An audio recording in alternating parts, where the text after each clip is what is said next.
Hi అండి. మా ఇంట్లో ఈ దోశ అయితే అందరికీ ఫేవరెట్ అయిపోయిందండి. నిజంగా టేస్ట్ అయితే చాలా బాగుంది, చాలా సాఫ్ట్గా కూడా ఉంది. అదే నేను మినపప్పుతో పెసరపప్పుతో దోశలు వేసినట్టు వీడియో అయితే షేర్ చేశాను కదండి, అదే అనమాట. ఇది మనం నైటు నానబెట్టేసుకొని మార్నింగ్ అప్పటికప్పుడే మిక్సీ పట్టి వేసుకోవచ్చు, లేదంటే ఆఫ్టర్నూన్ టైంలో నానబెట్టేసుకొని ఈవినింగ్ చాలామంది రైస్ తిన్నారు కదా, ఇది వేసుకొని అయితే తినేసినా హ్యాపీగా ఉంటుంది.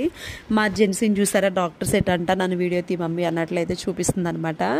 ఇంకా మా హస్బెండ్ అయితే డీమార్ట్కి వెళ్ళారండి, కొన్ని సరుకులు లేవని చెప్పి. ఇంకా సరుకులతో పాటు పల్లీలు అయితే కొంచెం ఎక్కువ క్వాంటిటీలో తీసుకొచ్చారు. వాటిలో ఉన్న పాడైపోయిన గింజలు అవన్నీ ఏరేసి డబ్బాలో పోసుకుందాము అన్నట్లుగా నేను స్టార్ట్ చేస్తే నా పక్కనే జెన్సీ కూర్చొని తేపకో గింజ అయితే నోట్లో వేసుకొని తింటుందన్నమాట. ఇంకా ఈ వింటర్ సీజన్లో ఏదైనా సరే మనం వేడివేడిగా తింటేనే బాగా అనిపిస్తుంది కదండి. నిజంగా చల్లారిపోయిన అన్నం కానీ ఇంకా కర్రీస్ కానీ తినలేం కదా, ఏదైనా వేడివేడిగా తినాలనిపిస్తుంది.